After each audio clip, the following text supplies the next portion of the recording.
কাজ শেষ, এবার বাড়ি। এই বলে দাদু রোজকার মতো তার দোকানের শাটার বন্ধ করে দিলেন। হঠাৎ কে যেন দাদুকে জাপটে ধরল। দাদু দেখলেন সে একটা ছোট্ট মেয়ে। মেয়েটি ওনাকে কি একটা বলতে চায়। দাদুর কানে সে ফিস ফিস করে বলে উঠল, বাঁচাও আমাকে, ওই গাছের আড়ালে দাঁড়িয়ে লোকটা কখন থেকে আমার পিছু নিয়েছে। তুমি প্লিজ কিছুক্ষণের জন্যে আমার নিজের দাদু হবে, আমায় বাড়ি অবধি দিয়ে আসবে। দাদু একবারেই রাজি হয়ে গেলেন এবং মেয়েটির সাথে পথ চলতে লাগলেন।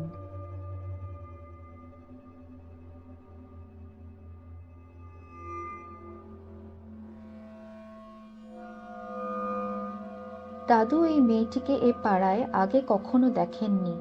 সেটা জিজ্ঞেস করতে মেয়েটি উত্তর দিয়ে বলল যে সে ও তার মা বাবা এখানে নতুন এসছে। ওর বাবাকে প্রায়ই কাজের সূত্রে ট্রান্সফার হতে হয় নতুন নতুন জায়গায়। দাদু মনে মনে ভাবলেন, নতুন জায়গায় এমন ছোট্ট মেয়েকে কেউ একা বাড়ি ফিরতে দেয় কি করে। মিষ্টি সুরে মেয়েটি কথা বলেই চলেছে।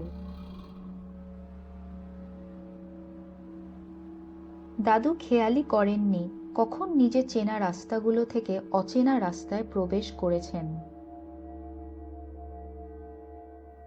তিনি ভাবলেন, এদিকটায় আগে কখনো আসেনি তো।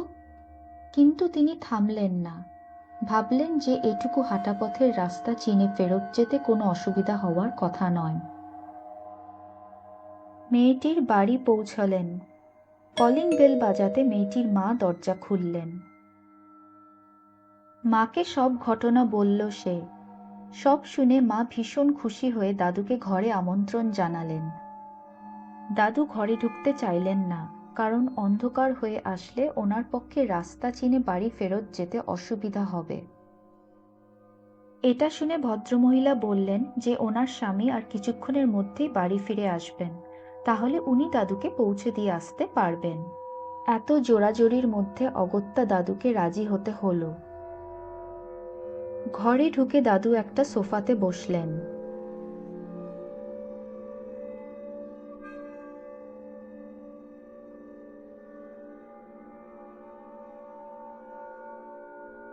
তিনি প্রথমেই ভদ্রমহিলাকে জিজ্ঞেস করলেন, শুনলাম আপনারা এখানে নতুন এসছেন, তা একটা কথা বলছি, কিছু মনে করবেন না। এত ছোট মেয়েকে কেউ একা ছাড়ে নতুন জায়গায়?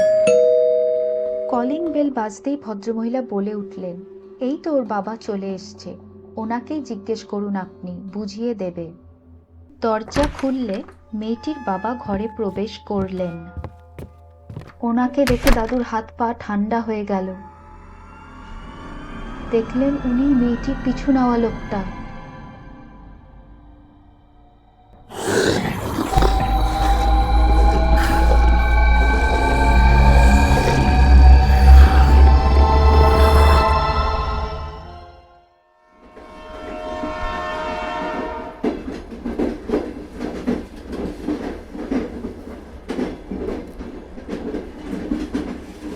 এখন থেকে তুমি আমার দাদু, কেমন?